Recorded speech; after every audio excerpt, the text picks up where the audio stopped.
защо съм тук? Ако не мога да бъда себе си, тогава защо превръщам се в друг?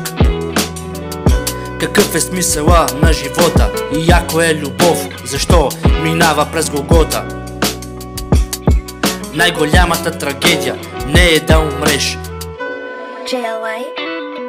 а да тичаш дълго време без посока и твърде късно да се спреш. Защо ти е време, като само го пилееш? Внимавай в живота, каквото жънеш, ще посееш. Духът ти се бори в небесно измерение, душата ти желае духовно посещение. В кръвта на агнето намираш изкупление.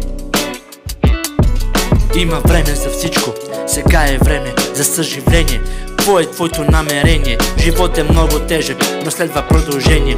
Чуй ме ти добре, предлагам предложение. Исус Христос те чака да ти даде спасение. На кръстопът ето разрешение. Извикай Святия Дух, приеми ново рождение. Старото премина, освобождение.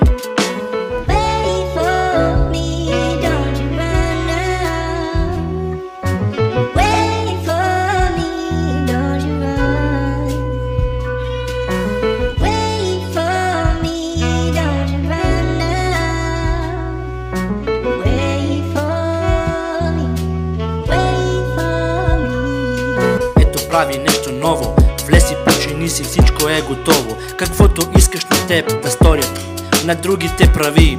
По-блажено е да даваш, отколкото да вземеш, нали? Нека те плюят, ти поддържай твоя пламък. Който е безгрешен, нека пръв да хвърли своя камък. Ако смирението предхожда славата, то бъди смирен. Когато трудно става, той върви с мен. След всяка мрачна нощ идва светъл ден. Да си търпелив е гадно, знам, но по-добро е да си с някой, вместо да останеш сам. Не съди, за да не бъдеш и ти осъден. По-добре сега да страдаш, отколкото после от небето ти да бъдеш изпъден.